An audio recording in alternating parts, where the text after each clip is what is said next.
Hey there, everyone. Welcome to my podcast, Scientists Free from Religion. On this podcast, we treat religion as a secular topic. We may cover, we may approach topics that are not directly connected to religion, but whenever religion come up on the conversation, religion will be treated as a secular and topic that should stand on its shoulder. We not treat religion as special. So if religion is good, it will be accepted as good. But different from the, let's say, the common sense, here religion is not treated as special. Generally, people like scientists or people in general, they tend to either treat religion as good. Most of the time they are religious people, but even agnostic and non-religious people, they tend to treat religion as a common good. So they tend to avoid the topic. And whenever they talk about religion, they tend to follow into the common trap, which is they tend to choose the most happy and the most, let's say, not confronting idea. So religion is treated in general as a common good. As one example, recently the Pope decided to get involved into artificial intelligence. I did a very big map. I scanned. I decided to take a look on what the media was saying. I found that most media found that the Pope, that was a good news that the Pope was interested in artificial intelligence. I believe it's the opposite. If you take a very close and very critical thinking perspective on the involvement, on the fact that the Pope got interested in artificial intelligence, the Vatican got interested in artificial intelligence, I think it's something that we should get worried. Most of the time when the Vatican, when the Catholic Church got interested in something, if you look in the past, if you look at the data, it's not good news. So welcome to this podcast. I'm very glad you are here. I hope we are going to have an awesome time together. I hope that you are going to learn a lot together. And I'd like to invite you to share, to leave your like. This podcast is available on several platforms, such as YouTube, Spotify. In general,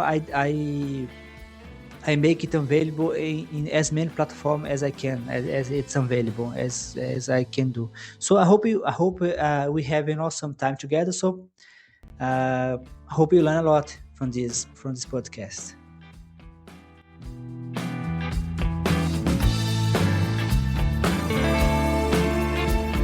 Usually when we talk about understanding our world, there's this expectation of precision. Oh, definitely. Like we want a math equation. Right, yeah. It's like engineering or medicine. You fall off your bike, you break your arm, and you go to the emergency room. And you just want them to fix it. Exactly. The technician takes an x-ray, they slap that black and white film up on the light box, and the doctor just points a pen at it and says, there it is. Yeah, the jagged white line. I mean, it's entirely binary. You can see the fracture with your own two eyes. It's either broken or not broken.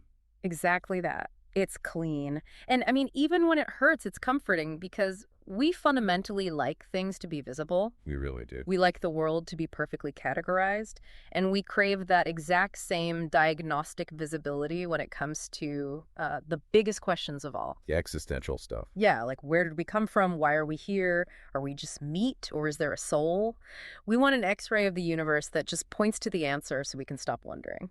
But then, you step into the world of philosophy, of cosmic origins, of existence and morality, and you realize very quickly that the X-ray machine is just utterly useless. Oh, completely. Because we're looking at a landscape of reality that is incredibly murky. I mean, we're dealing with competing belief systems, ancient texts written in dead languages, right, and, the absolute bleeding edges of theoretical physics, plus the bizarre, totally subjective experience of human consciousness. It is the absolute definition of diagnostic muddy waters. Oh, truly. But, that doesn't mean we can't navigate it. It just means we need a completely different set of tools to read the scans. And today, we are grabbing those tools. We really are. So welcome to the Deep Dive. We are so thrilled to have you with us as we unpack a truly massive, frankly intimidating topic. It's a big one. It is. And I want to mention up front that today's mission is heavily inspired by the editorial vision of Dr. Jorge Garapires. Yeah, he brings a fascinating background to this kind of inquiry. Mm-hmm. Dr. Pyers is a researcher with a Ph.D. in bioinformatics, so he spent years in the academic trenches at institutions from the University of L'Aquila to the University of São Paulo and Fiocruz. Which is an intense scientific background. Exactly. But beyond his work in biology, mathematics, and programming, he's dedicated his writing to exploring that exact murky frontier where science and religion intersect, and, very often where they violently collide. Yeah, he's authored series on everything from artificial intelligence and democracy to critical thinking and atheism. Right. And his focus, and really our focus today, is to examine these sweeping questions of origins, morality, and existence, strictly using scientific methods, rational inquiry, and secular reasoning. Just sticking to what we can prove. Exactly. We're going to look at religious traditions, sure, but not as sources of divine authority. We're treating them entirely as historical, cultural, and psychological phenomena that are absolutely subject to critique. So no appeals to sacred texts. Nope. No divine authority as proof. Which brings us to the foundation of the architecture we're going to explore today. We are drawing from Richard Carrier's highly comprehensive, profoundly detailed book, Sense and Goodness Without God, a defense of metaphysical naturalism. It's a hefty book. Oh, it's massive. And this isn't just a critique of religion. It's a rigorous, ground-up attempt to build a complete, functioning worldview using only what we can observe, test, and prove. Now, before we really wade into the deep end here, I want to be completely transparent with you. Yeah, this is important. The source material we're diving into contains arguments that are highly charged. They touch on deep-seated political and religious beliefs. Carrier is fiercely, unapologetically advocating for atheism and secular humanism. It's not pulling any punches. No, not at all. So I want to assure you that we are not here to endorse his viewpoints or to tell you what to believe. Our goal is just to impartially report on Carrier's philosophy. Right, we're just laying it out. Exactly. We want to put his worldview under the microscope, figure out how the engine of his logic runs, and present it to you so you can evaluate the mechanics of his arguments for yourself. It's an exercise in critical thinking. Because to understand how a thinker like Carrier can look at the vastness of the cosmos and claim that a universe completely devoid of a god makes perfect logical sense, well, we can't just jump straight to the Big Bang. No, that would be skipping a few steps. Right. We first have to understand his rules for how we know anything at all. Because before we can tackle the meaning of life, we have to establish the ground rules of reality itself. Epistemology. Yes, epistemology, the study of how we determine what's true, what's false, and how we justify those beliefs. And Carrier's own intellectual journey is actually, I think, the perfect map for understanding his epistemology. He really is. Because he wasn't raised as this hardline, dogmatic atheist. He grew up in a very liberal Methodist environment. And that upbringing shaped his baseline expectations of truth. In his childhood church, the Bible wasn't treated as a literal historical document or some infallible science textbook. Right. It was treated almost like a collection of fables, a narrative tool for teaching basic moral lessons. But as he grew older and his education expanded into the hard sciences, he began to see the Bible differently, right? Yeah, he found it contradictory. And I think more importantly, it seemed entirely disconnected from the democratic, scientifically driven society he was actually living in. It just didn't map onto reality. Exactly. It lacked explanatory power for the real world. So he went searching for something that did have explanatory power.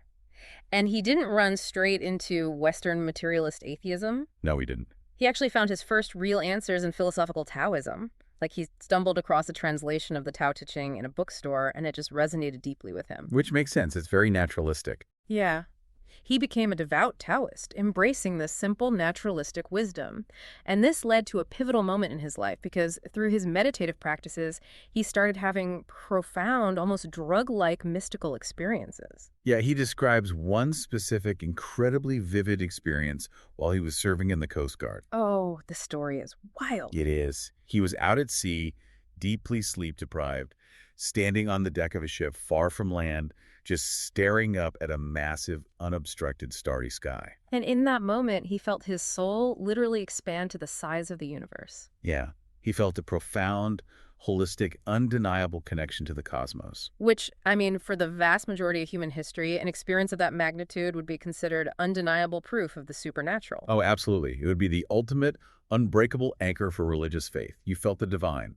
Case closed. But Carrier kept educating himself. He kept studying biology and neuroscience, and he eventually realized that this overwhelming, transcendent, magical experience actually had a completely biological, natural explanation. Yeah, if you think about the physical state he was in, Right. severe sleep deprivation, physical isolation, the sensory environment of the dark ocean. All of that plays a part. Oh, it dramatically alters brain chemistry.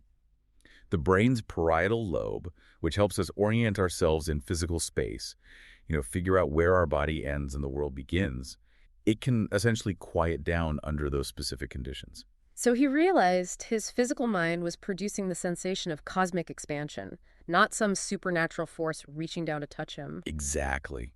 And that realization forced a total reevaluation of his worldview, including his lingering cultural connections to Christianity. So what did he do? He sat down and read the entire Bible cover to cover as an adult. And applying that same critical, analytical lens, basically refusing to give the text a free pass just because it was old or revered, he found it morally repugnant. Yeah, he points to passages where the biblical God explicitly condones slavery, commands the wholesale genocide of neighboring tribes, and demands the death penalty for minor infractions or literal thought crimes. Right. And it was this dual realization, the biological nature of mystical intuition on one hand, and the moral failure of ancient scripture on the other, that's what finally cemented his atheism. Okay, so having stripped away both his own mystical intuition and ancient scripture as reliable sources of truth, he found himself at square one. Blank slate. Yeah. He had to build a new system for knowing what is real. And he starts at the most foundational level of human communication, which is language. Right. Carrier argues that words are not magical incantations. They don't have inherent cosmic meaning. They're just arbitrary codes that human societies made up to describe sensations.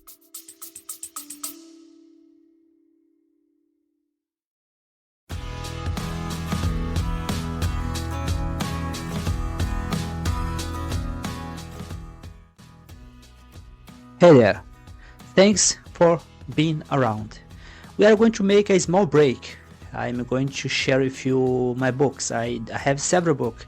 So far, all my books about religion, atheism, which have been published a lot, they are in Portuguese, which is my main focus. But if you are interested, you can still buy my books to help me to support my work. I have several books. For example, one book that I'd like to recommend now is AI by Sci-Fi. AI by Sci-Fi is a book that talks about artificial intelligence, which is everyone is talking about artificial intelligence with ChatGPT, all this amazing stuff that they can do. They can talk, they can create video, they can create podcasts. This podcast, for example, there are several episodes that was recorded using artificial intelligence, which is amazing how I can do that. I can even interact as you could see in several episodes. So I would like to invite you to buy my book AI by Sci-Fi. It's available on Google Books, Google Play. It's also available on Amazon. So you can buy my book. If you are interested in something a little bit more complex, a little bit more technical, I do have as well technical book. For example, I have one book about computational thinking, in which I talk about Kasparov. It's a technical book. Greg Kasparov was the first guy to be beaten by a computer. He has a very nice book about that, how artificial intelligence overturned the difference between human and artificial intelligence. So please buy my book and offer me all the support. You can find all of them on Amazon. Hopefully, in the future, I'm going to write also about religion, atheism, and science. But I do have a podcast. I do have a blog called the Scientists Free from Religion. The same name of the podcast. And you can find several already publications about several topics in which talk about science, religion, and atheism. So, hope you enjoyed the show. So, let's come back to the show.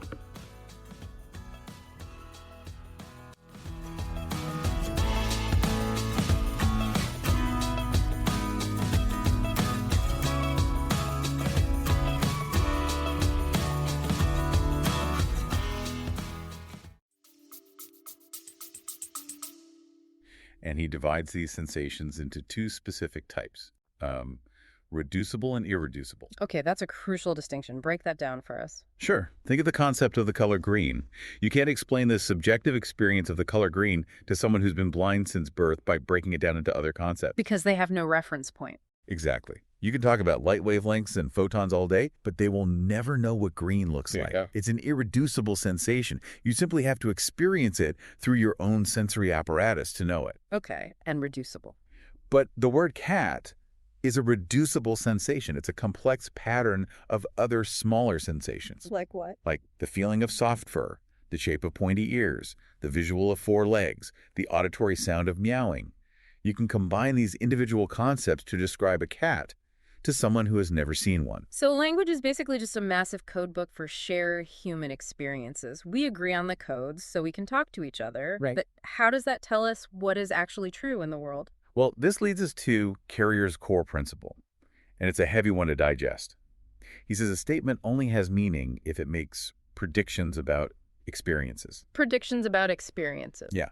If a proposition predicts absolutely nothing that can be tested, seen, heard, or felt by anyone, it is quite literally meaningless. Okay, that is a very robust form of empiricism. It is. Let's use a mundane example. If I tell you I have a cat in my kitchen, that statement is actually a prediction. Right. It predicts that if you walk into my kitchen, you will experience the visual sight of a cat, you might feel a cat rub against your leg, or you might hear a meow. And if I go into the kitchen and none of those predicted sensory experiences ever occur, the statement is simply false. Exactly. But let's say someone claims there is an invisible, intangible, completely silent, utterly undetectable cat in the kitchen. Well, you can't prove them wrong. Right. But Carrier argues that claim isn't just false, it's entirely devoid of meaning. It predicts nothing. It has zero impact on human experience. But wait, I have to push back here for a second because Carrier mentions the movie The Matrix to explain this, and I want to wrestle with that analogy. Oh, The Matrix is perfect for this. Okay, let's say we're all plugged into a simulation. Absolutely everything feels real. The steak tastes juicy, the cat feels soft, the sun feels warm on your skin. If our sensations can be so flawlessly hijacked by a computer program, doesn't that break his whole rule about relying on our sensory experience to define reality? I mean, if experience can be faked, how do we know it's real? It's the classic philosophical trap. But Carrier uses the exact logic of his own rule to dismantle it. How so? Because in the narrative of The Matrix, the reason the simulation is considered a fake illusion is precisely because there is a way to wake up from it. Oh, I see. There are glitches in the code. There are agents defying physics. There's a red pill. There is a broader, grittier reality that you can physically step into and compare with the simulation. Right. Because you can experience the contrast. The term illusion has meaning. But Carrier argues, what if there were absolutely no way, even in theoretical physics, to ever experience a glitch? Like it was perfectly flawless. Yes. What if there was no red pill, no waking up, no undetectable seam in the code? If it is fundamentally impossible to ever detect the simulation, well, then calling it an illusion is a meaningless statement. Because there are no predicted experiences that would ever reveal it to be fake. Exactly. If it acts like reality in every conceivable, testable way forever, then for all intents and purposes, it is reality. Precisely. Reality is defined by the experiences we can actually predict and test. If the universe operates flawlessly according to physical laws, with no hidden seams and no supernatural overrides, then that physical system is our reality. That's wild to think about. It is. And Carrier uses a fantastic old proverb to illustrate the futility of arguing against this. He says, trying to change the definition of reality to include untestable supernatural realms is like trying to pay the entire earth with soft leather so your feet don't hurt, rather than just putting on a pair of shoes. Oh, I like that. Yeah, you have to work with the code book of human experience we actually possess. Okay, I'm tracking with the leather shoes. Our understanding of reality has to rely entirely on testing predictions against our physical experiences. That makes total sense for things like cats, colors, and gravity. But how do we reliably test claims of the extraordinary? Because human history is just full of claims about the supernatural, divine intervention, and historical miracles. And that brings us directly into the practical application of this epistemology. We're moving from the abstract theory of meaning into the actual messy pursuit of truth. Okay. And the tool we use for that is the scientific method, Okay. which we have to weigh against claims of the paranormal. And Carrier places the scientific method on an absolute pedestal. He values it above all other forms of philosophical inquiry or theological revelation. Oh, completely. Why? Because science marries two wildly different, almost contradictory human traits. First, our boundless creativity, our ability to dream up wild hypotheses about how the stars form or why diseases spread. Right. But it pairs that creativity with ruthless, brutal doubt. Science isn't just making a creative guess, it's actively trying to destroy that guess with evidence. You try to prove yourself wrong. And this introduces a concept that surprises a lot of people, especially critics of science. The idea of an empirically based faith. Wait, faith in science? Yeah. You'll often hear religious apologists argue that scientists have faith in their theories, just like religious people have faith in God, so it's all the same thing. I hear that all the time. Right. And Carrier acknowledges that scientists do exhibit a type of faith. They trust that the laws of physics will hold tomorrow, just as they did today, even though they can't travel tomorrow to check. Sure. But he draws a massive bright line distinction. The scientist's faith is justified by repeated, observable, historical evidence. It's the faith earned through relentless trial and error. Whereas blind faith? Blind religious faith, on the other hand, demands belief in the absence of evidence, or sometimes in direct defiance of observable evidence. And a massive part of that empirically based faith is that science is inherently tentative. It's allowed to change.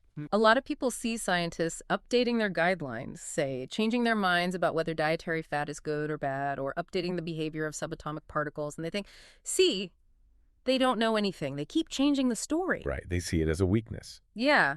But Carrier argues that the ability to change conclusions based on new evidence is science's greatest superpower. It's a feature, not a bug. Exactly. If a belief system cannot adapt to new facts, it's brittle. It will eventually snap under the weight of reality.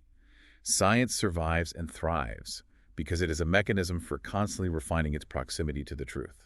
And this reliance on evidence leads to the ultimate rule for evaluating any claim, a rule popularized by Carl Sagan but deeply embedded in Carrier's framework, which is extraordinary claims require extraordinary evidence. The burden of proof, it rests on the person making the claim. Yes. If you claim it rained yesterday in your neighborhood, ordinary evidence like a wet sidewalk, a puddle in your driveway, that's perfectly sufficient because rain is an ordinary event we all know happens. But if you claim you have a living, breathing, fire-breathing dragon in your garage, you can't just show me a scorch mark on the wall and say, see, dragon. Guess it could be anything. Exactly. A scorch mark could be a fireworks accident or a blowtorch. You need to provide evidence commensurate with the extraordinary reality-bending nature of the claim. You need to show me the dragon. And to demonstrate how a good historian weighs this kind of evidence, Carrier provides a really fascinating historical case study. Yes, the rain miracle of Marcus Aurelius. I loved reading this part of the source material. Let's really set the historical scene here for everyone. Okay, let's do it. So the year is 172 AD.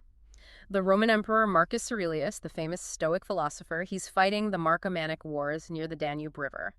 His army, specifically the Legio II Fulminata, is trapped deep in enemy territory, surrounded by a Germanic tribe called the Quadi. Sounds grim. It is. It's blisteringly hot.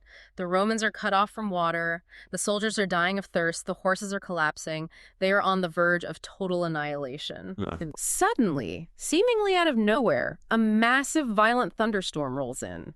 It pours torrential rain, saving the Roman troops from dying of dehydration, while simultaneously striking the enemy Quadi troops with terrifying lightning, scattering them. Wow. It is an absolute, undeniable miracle. The event itself happened. The historical puzzle is, whose miracle was it? Because we have completely conflicting accounts. Right. We have pagan sources from the time attributing the sudden staving storm to Jupiter, the Roman god of thunder and sky. We also have accounts claiming it was summoned by an Egyptian wizard who was traveling with the Roman army. Wait, an Egyptian wizard? Yeah, a man named Harnuphis, who supposedly called upon Hermes or other Egyptian deities. Yeah. And crucially, we have hard physical evidence supporting these pagan claims. Like what kind of evidence? Roman coins minted right after the event depicting the rain miracle with pagan symbols, and a massive detailed relief carved into the column of Marcus Aurelius in Rome, which clearly shows a pagan rain god, Jupiter Pluvius, soaking the Romans and drowning the enemy. Okay, so the physical and contemporary evidence all points to a pagan interpretation. Right. But then, fast forward a few decades, Christian writers start circulating a completely different story. Yeah. They claim that it was actually a contingent of Christian soldiers within the Roman legion who fell to their knees, prayed to their Christian God, and that is what caused the storm. So how does an objective historian evaluate these competing claims? Who do we believe? Carrier argues we must use a tool called explanatory scope, Meaning which theory accounts for all the physical and documentary evidence without having to invent wild excuses. Okay. Let's look at the wizard theory. The idea that an Egyptian wizard named Harnafis was present, saw a fortuitous natural thunderstorm rolling in, and claimed credit for it perfectly explains all the evidence. Yeah, it does. It explains the pagan writings, the minted coins, and the statues on the column. It fits the cultural context of a superstitious army perfectly. And the Christian theory? The Christian theory, however, completely ignores the contemporary physical evidence. It relies on texts written much later by people who weren't even there. Which is a huge red flag. Absolutely. To believe the Christian account, you have to invent an excuse for why Marcus Aurelius, who famously persecuted Christians, would mint coins honoring Jupiter if Christians had just saved his life. That makes no sense. Exactly. The wizard theory has a much broader, more cohesive explanatory scope. The Christian story is what historians call an ad hoc addition, a story made up later to steal the credit. So, applying the historical rigor, what does this mean for the big historical miracles, the foundational ones? Like, if billions of people today believe that Jesus rose from the dead, doesn't the sheer volume of belief over thousands of years count as evidence?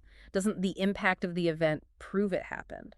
Well, Carrier tackles this by comparing the resurrection of Jesus to a definitively historical event from antiquity, which is Julius Caesar crossing the Rubicon River in 49 BC. Okay, so how do we know Caesar crossed the Rubicon? We have multiple independent accounts. We have accounts from Caesar's own allies.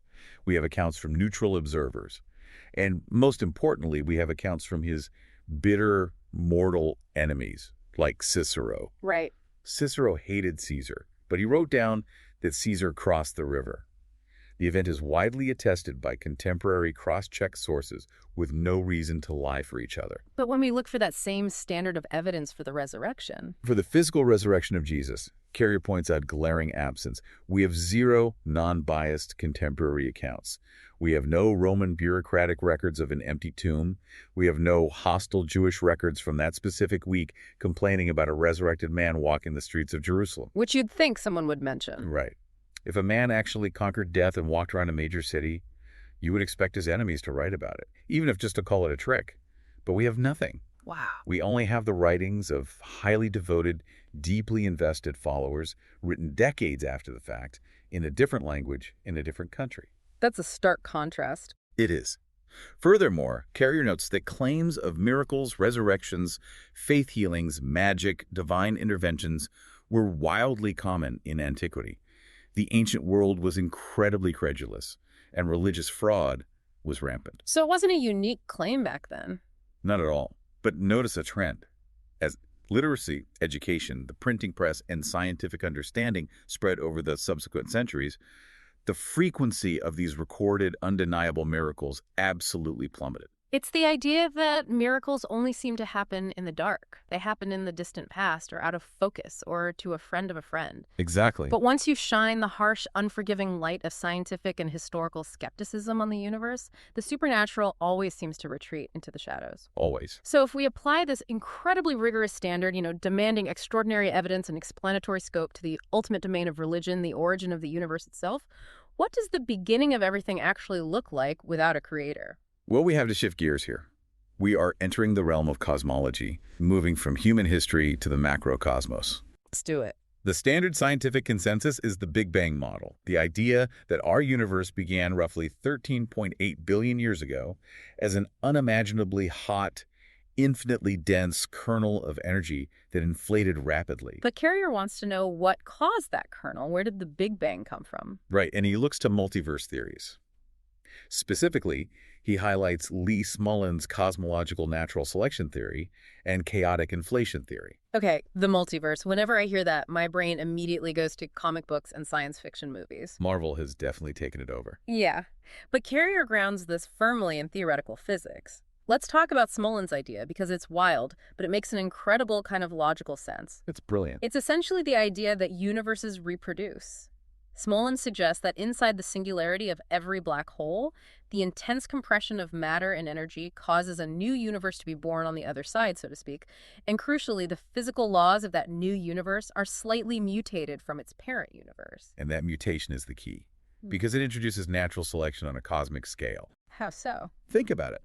If a universe has physical laws that don't allow for stars to form, it will never create black holes, and it will never reproduce. It's an evolutionary dead end. Oh, wow. But a universe that happens to have the right physical laws, the right gravity, the right nuclear forces will produce billions of stars, which eventually collapse into billions of black holes, birthing billions of new universes. So the successful ones just keep making more of themselves. Therefore, the vast majority of universes in the multiverse will be the kind that produce stars, carbon, chemistry, and eventually life. It explains why our universe seems so perfectly fine-tuned for us without needing a fine-tuner. That is just, it's a beautiful concept. And chaotic inflation theory is another angle on this, right? Okay. It's the idea that there's a constantly expanding underlying quantum field, like a massive pot of boiling water. Yeah. And every so often, a localized pocket of that energy freezes out, stops expanding so violently, and inflates into a distinct, stable universe, like a bubble forming in the boiling water. What's vital for Carrier's argument here is that both of these theories, black hole reproduction and chaotic inflation, rely entirely on known observable scientific concepts. We know quantum fields fluctuate. We know black holes exist. Right. These theories don't require inventing an ad hoc supernatural being who exists outside of time and logic. They are just extreme extrapolations of the physics we already observe. Which brings us to the core of his worldview, physicalism. The idea that absolutely everything, every star, every thought, every emotion, is ultimately just an arrangement of matter and energy in space-time. Wait, even thoughts and emotions? Yes. Carrier argues that energy isn't some mystical glowing force. Energy is literally just a ripple or geometric distortion in the fabric of space-time. And the physical laws of the universe, like gravity or electromagnetism, they aren't rules handed down by a cosmic dictator policing the universe. Right. They're just the inevitable, unavoidable ways that physical entities behave when they are bound by geometry. Okay, let me make sure I'm getting this. If I put a perfect sphere on a slanted hill, it's going to roll down. It doesn't roll down because a god commanded it to roll. It doesn't roll down because it wants to. It rolls simply because the physical geometry of the sphere interacting with the geometry of the hill leaves it no other mathematical option. The law of gravity isn't a commandment, it's just a description of that geometry. Exactly. The behavior is emergent from the geometry. Yeah. And this physicalist view leads to a profound, almost counterintuitive shift in how we view time itself. Time. How so? Well, in both relativity and quantum mechanics, time is treated as a physical dimension, just like up, down, left, and right. The flow of time, that deep subjective feeling you and I have, that the past is gone, the present is happening, and the future doesn't exist yet. Carrier describes this as a psychological illusion created by our physical brains. Okay, my brain is melting a little bit here. It's a lot to take in. I want to try an analogy. It's like looking at a reel of physical movie film. The entire movie, the beginning, the middle, the end, it all exists simultaneously on that strip of celluloid. That is space-time.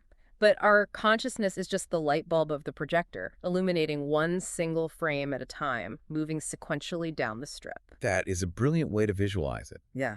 The universe exists as a four-dimensional block. The reason the projector bulb only moves in one direction, the reason we remember the past but not the future, is due to entropy and what physicists call symmetry breaking. Okay, break that down for me. Explain symmetry breaking like I'm 5. Imagine you drop a glass on the kitchen floor, and it shatters into 100 pieces. Okay. That is, entropy systems move from order to disorder. Now, theoretically, the laws of physics are time symmetric. They work exactly the same backward as forward. Right. So why doesn't the shattered glass ever spontaneously reassemble itself and jump back into your hand? Because it's impossible. Well, because there was only one specific arrangement of atoms that makes a whole glass.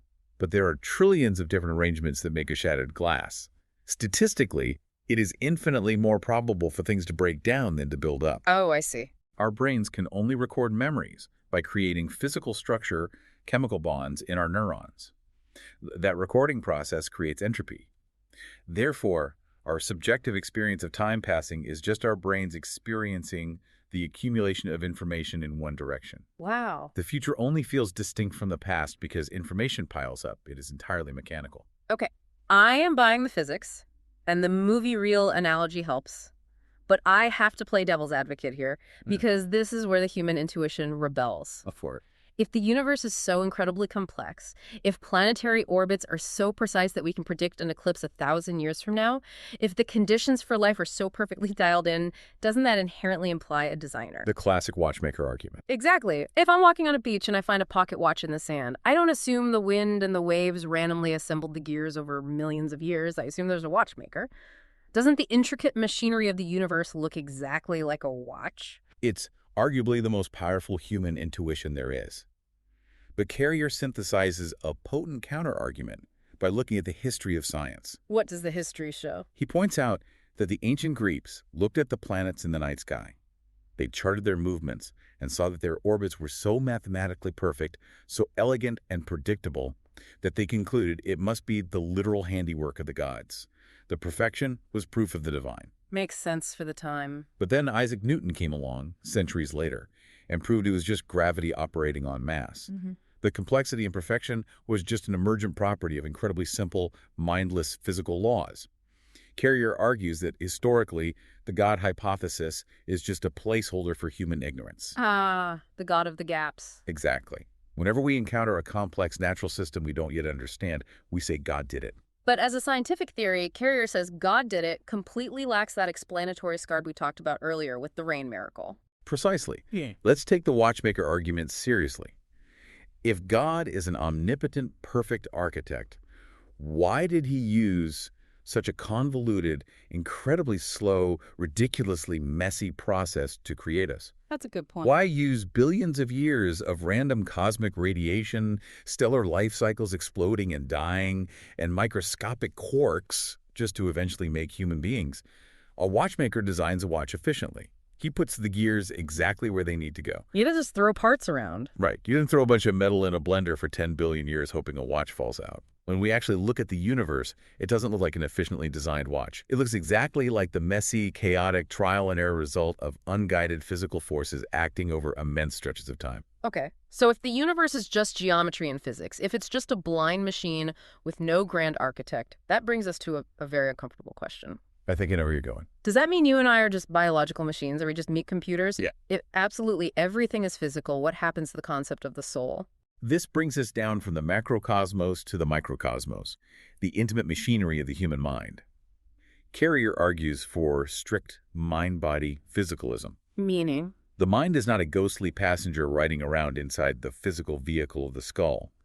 The mind is entirely the active physical product of a functioning biological brain. So it's an action, not a thing. Yes, in the exact same way that digestion is the active process of a functioning stomach, consciousness is the active process of a functioning brain. When the physical brain ceases to function, the mind, the consciousness, ceases to exist. Yeah. There is no soul to detach and float away into an afterlife. And he backs this up with a concept called the reduction of the sciences. I want to trace this out because it is fascinating. It really connects everything. Think about a complex human behavior like fear. Imagine you're walking in the woods and you see a shadow that looks like a bear. You feel terror and you run. On a macro level, that's sociology and psychology, how humans react to threats. Right. But how does that fear actually happen? Your psychology reduces down to biology. Your eyes send a signal to a biological structure called the amygdala, which pumps adrenaline into your bloodstream. And then? But how does the amygdala work? It reduces down to chemistry. The signal is transmitted because sodium and potassium ions are physically rushing in and out of the cellular gates in your neurons, changing the chemical balance. It's all physical. And how do those chemicals know what to do? Chemistry ultimately reduces to physics. The ions move because they carry positive and negative electrical charges, and they're obeying the mindless geometric laws of electromagnetism. So an abstract feeling of fear is actually ultimately just electrons moving according to physical laws. It's all connected, and it's all entirely physical. But critics of this physicalist view, those who believe there must be something more, a soul or a spirit, often use a famous philosophical thought experiment to prove that a physical machine can never truly have a conscious mind. Which experiment? It was proposed by the philosopher John Searle, and it's called the Chinese room. I'm familiar with this one. Let's lay it out for the listeners. Sure. Imagine a man is locked inside a closed room. He only speaks English. He doesn't understand a single word of Chinese. People outside the room who speak fluent Chinese slip pieces of paper with Chinese questions written on them through a slot in the door. Okay, got the setup. Now, the man inside has a massive, incredibly detailed rule book written in English.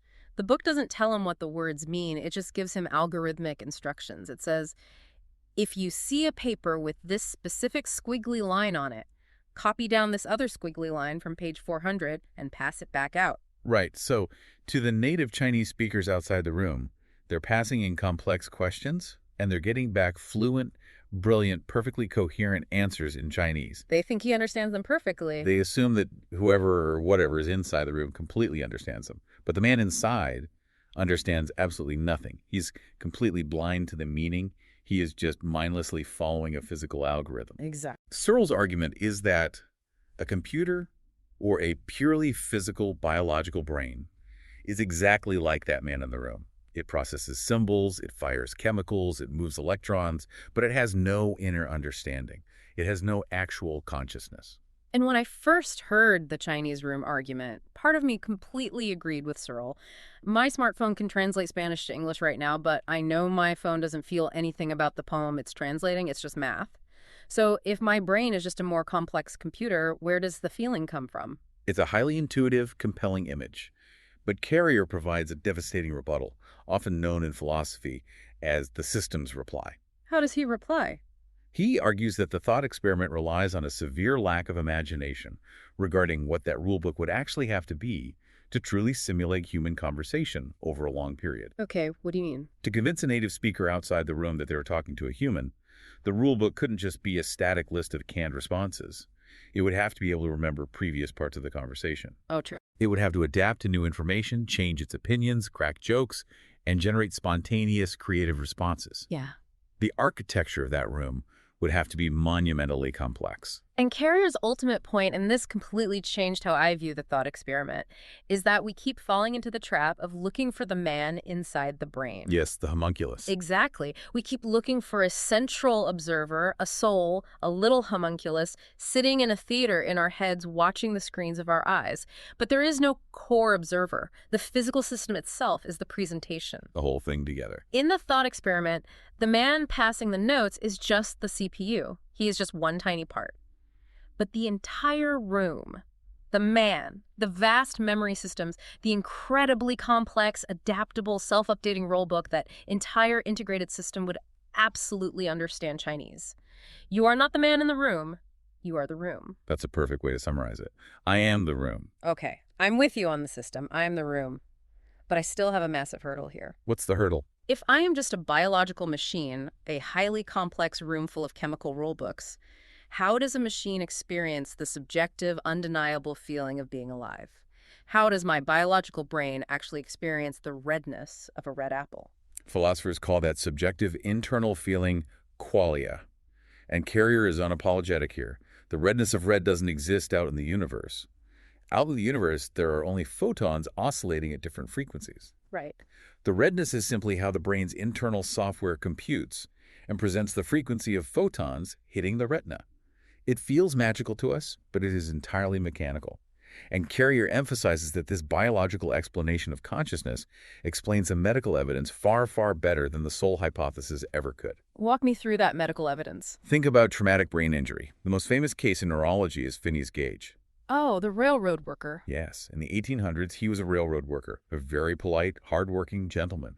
An explosion drove a massive iron rod straight through his skull, destroying a large portion of his frontal lobe. And he survived somehow. Miraculously, he survived. But his personality completely changed. He became impulsive, aggressive, and profane. His friends said he was no longer Gage. It totally changed who he was. Now, if your personality, your memories, your kindness, and your ability to process morality reside in an immortal, immaterial, untouchable soul, why does physical damage to a lump of meat completely alter who you are? That's a really good question. Why do chemicals like a few shots of tequila or a daily antidepressant so drastically change our mood, our decision-making, and our behavior? Yeah. If the soul is driving the car, Why does putting a flat tire on the car fundamentally change the driver's personality? Wow. Carrier argues the soul hypothesis completely fails to explain why our consciousness is so intimately, fragilely dependent on physical brain states. The physicalist view that the brain is the mind explains all of it perfectly. Okay. If I accept the physics, and I accept the physicalist view of the brain, that leaves us with a massive elephant in the room. Oh yeah, religion. If we don't have immortal souls, and if the universe wasn't created by a divine watchmaker, why is there a church, a mosque, or a temple on almost every corner of this planet? Why do the vast majority of human beings across all of history believe in religion? If this isn't divine truth, what exactly is it? To answer that, we have to deeply deconstruct religion itself. We have to analyze it sociologically and psychologically, treating it as a natural human phenomenon rather than divine revelation. Where does Carrier start with that? Carrier starts his deconstruction by pointing out what he bluntly calls the inefficiency of God, or the idea that the universe is, in his words, a moron. It's a harsh critique, but his logic is sound. He argues that if a supreme, all-powerful being designed this specific universe specifically to produce human life, he used an absurdly inefficient, brutal method. Very brutal. It took billions of years of cosmic violence, radiation, and multiple planetary extinction events, like the asteroid that wiped out the dinosaurs, just to clear the way for mammalian evolution. And look at the universe itself. We live in a universe that is 99.999% lethal, freezing vacuum. Even on our own planet, the majority of the surface is undrinkable salt water. The land is constantly threatened by earthquakes, tsunamis, venomous predators, and microscopic diseases. That's not exactly welcoming. It doesn't look like a cozy, lovingly prepared nursery built just for us. It looks exactly like a highly dangerous, indifferent environment that we barely managed to evolve to survive in. And beyond the physical design of the universe, Carrier points a highly critical lens at the moral design presented in religious texts. Right. If God is perfectly good, and the Bible is his word, why are his actions in those texts so often contradictory to basic modern human compassion? We mentioned earlier the passages condoning the owning of other human beings as property, or the commands to slaughter entire cities of non-believers. Those are tough to reconcile. Carrier argues that a truly divine, perfect being would not need thousands of years of modern theological apologists to explain away his brutal behavior. The texts read exactly like what they are: the cultural, political, and moral dogmas of ancient, warring, Bronze Age peoples, not the timeless wisdom of a perfect creator. Which brings us back to the core question. Why does religion persist and thrive if the physical design of the universe is so flawed and the texts are so human? Right, why is it still here? Carrier says it clearly isn't because of the self-evident, factual truth of the divine. Because if one specific religion were demonstrably, factually true, there would be universal global agreement, just like there is global agreement on the periodic table of elements. Yes. If a god wanted us to know the truth, there would be clear divine aid. You'd see literal, visible energy fields protecting the correct churches from lightning strikes, or undeniable, repeatable miracles performed only by the correct priests. But we don't see that. Lightning hits churches just as often as casinos. Instead of divine truth, Carrier argues that religion spreads exactly like a mimetic virus. Like a meme. Right, this draws on Richard Dawkins' concept of the meme. Not an internet joke, but the original biological sense of the word. A meme is an idea or a behavior that spreads from person to person within a culture, competing for space in human brains, just like genes compete in an environment. And religions are good at spreading. Religions persist because they are incredibly well-adapted, highly evolved mimetic structures designed to hijack human psychology. Why are you a specific religion? Usually, it's simply geographical. You adopt the religion of your parents and your hometown. That makes a lot of sense. It spreads through tradition, childhood indoctrination, and immense peer pressure. And historically, as Carrier points out with overwhelming historical evidence, it didn't spread through peaceful debate. It spread through the sword and the fire, through conquest, colonialism, and forced conversion under pain of death. I hear all of that. But I want to introduce a counter-argument that I hear all the time, which we can call the medicine analogy. Okay, let's hear it. Let's say a religion brings someone profound comfort while they're grieving the tragic loss of a child. Or let's say their belief in God motivates them to spend their weekends running a soup kitchen for the homeless. Isn't that religion serving a good, highly practical purpose? It's like taking a medicine. Even if the underlying myth, the active ingredient, isn't literally historically true, the effect on the person's life is beneficial. Why would someone like Carrier want to tear that down? It's a very fair point, and Carrier doesn't dodge it. He addresses it directly by extending that exact medicine analogy to its logical conclusion. Okay. He says, imagine you find a primitive culture living in a jungle. They chew on a specific bitter tree root because they've discovered it cures a severe headache. The root works. It is genuinely medicine. Right. But that raw root also contains 1,000 other active chemicals, and chewing it causes severe liver damage, hallucinations, and long-term harm. It cures the headache, but the side effects are toxic to the system. Exactly. Religion, Carrier argues, is the raw root. It absolutely contains an active chemical that humans desperately need. The chemical of community, shared purpose, ethical frameworks, and philosophical comfort in the face of death. But the side effects. But because it's bound up in the root of supernatural authority, unquestionable dogma, and absolute certainty, it brings terrible, toxic side effects. Bigotry against outsiders, the suppression of free scientific inquiry, holy wars, and the moral justification of cruelty in the name of a silent God. So what's the alternative? What science and rational secular philosophy allow us to do is synthesize the root. We can extract the active chemical, the community, the ethics, the psychological comfort, so we can use it safely without swallowing the toxic side effects of dogmatism. Which brings us to the final, most important question of this entire deep dive, because it's easy to tear things down. But if we throw away the dangerous root, if we strip away all the supernatural authority in the ancient texts, we aren't just left floating in a dark, empty, nihilistic void. We have to build something in its place. What does the pure, active chemical of a secular, godless society actually look like in practice? It looks like secular humanism. This is where Carrier shifts from critiquing religion to building his positive philosophy. Stripping away the supernatural allows us to build a framework for morality, beauty, and politics on a foundation of actual, observable reality. Let's define secular humanism exactly as Carrier sees it. It operates on two basic premises. First, that humanity and human welfare are paramount. We don't need a cosmic parent to tell us we matter. We are the most important things in the universe to us. Second, we must use secular, evidence-based, rational solutions to better our welfare, not mystical ones. And in this framework, ethics isn't handed down on stone tablets from a mountain. Ethics is essentially understood as a highly developed branch of psychology and sociology. Morality is driven entirely by the biological goal of human happiness. Because we're biological creatures. We are evolved biological creatures who inherently desire happiness and wish to avoid physical and emotional suffering. Carrier argues that emotion is the master our desires drive us, and reason is simply the tool we use to fulfill those desires safely and cooperatively over the long term. So morality is just practical. Morality is the rational, negotiated system we create to ensure we can all pursue happiness in a crowded world without destroying each other in the process. It's deeply practical, it's based on game theory and empathy. But what about the transcendent stuff, the things that make life worth living? If we're just meat computers driven by biological urges to survive, why does a piece of music make us cry? Why does a painting take our breath away? Carrier delves into what he calls the biology of beauty. He argues that our sense of awe and beauty is actually an evolutionary appraisal mechanism. This is one of the most fascinating parts of his worldview. He cites research detailing how certain rules of beauty are literally hardwired into our neural pathways because they helped our hominid ancestors survive. For example, Symmetry. Across almost all cultures, we find highly symmetrical human faces beautiful. Why? Because in nature, physical asymmetry is often a biological sign of disease, genetic mutation, or severe malnutrition during development. Oh, that makes total sense. For our ancestors, finding symmetry sexually attractive was a massive survival advantage. Yeah. It meant you were picking a healthy mate.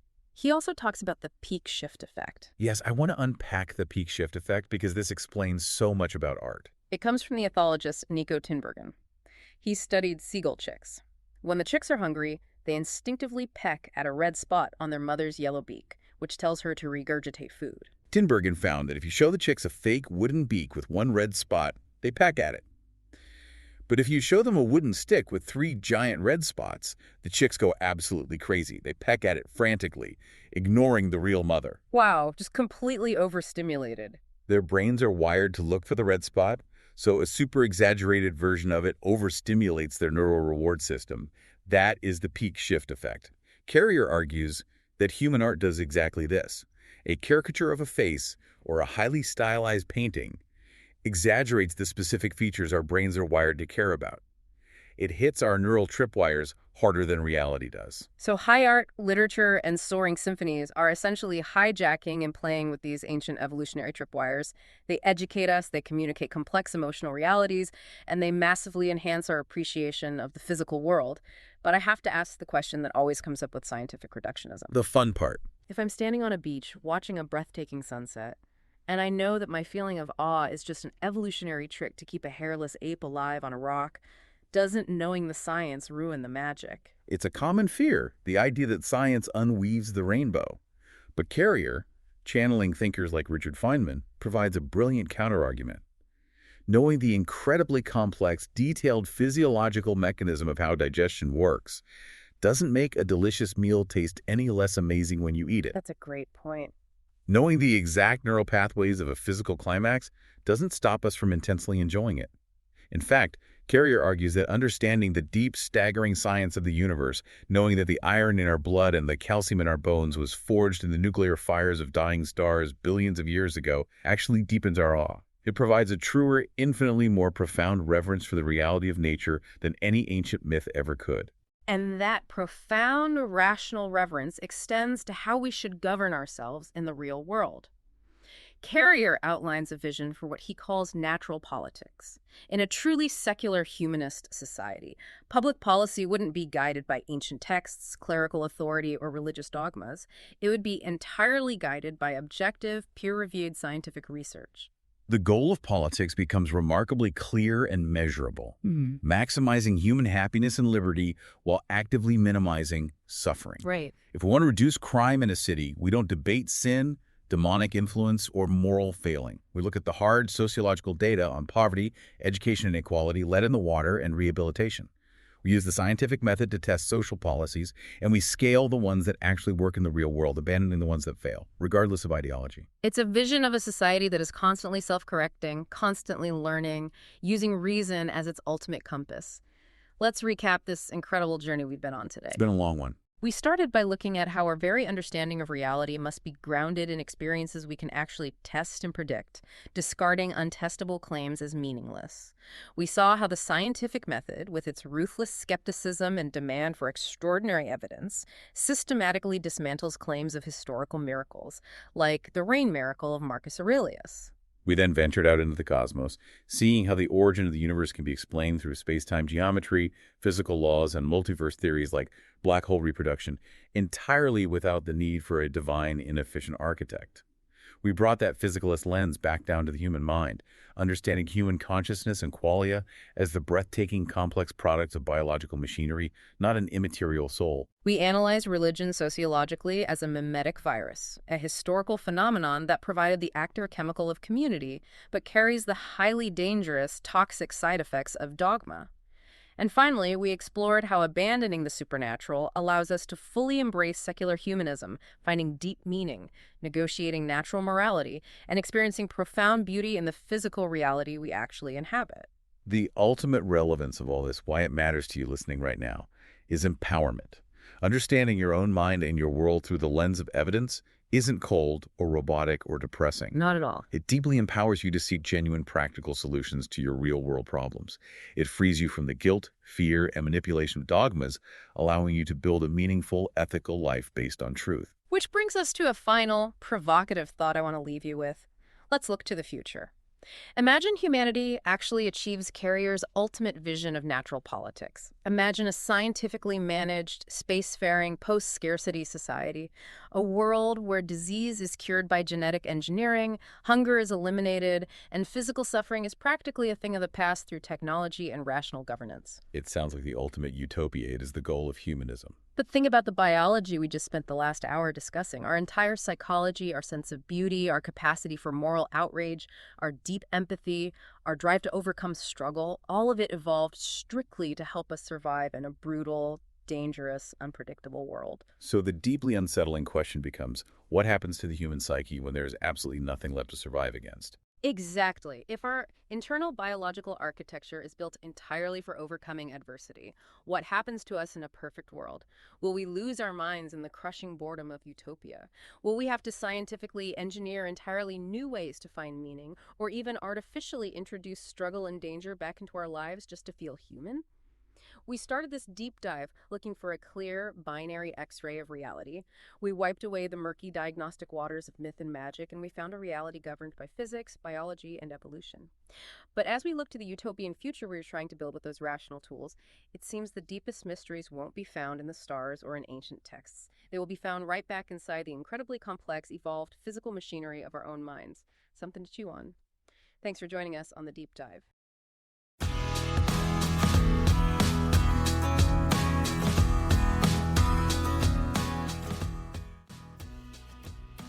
Hey there, you arrived to the end of this episode. You can always check out my YouTube channel and also keep watching because there are 7 episodes. So you just if you enjoyed this one, hopefully you are going to enjoy the next one. I always like to remember that you can support my work by buying my books. Even though I still don't have a book about religion, which is the main topic of the podcast, I do have a book about artificial intelligence, and also I have a blog called Scientists Free From Religion on Medium, and there are several blog posts there, and you can enjoy it, you can read it, and you can subscribe to my YouTube channel, you can share it with your friends. So hopefully I can hear from you and hope you had an amazing time. So hope to see you in the next episode.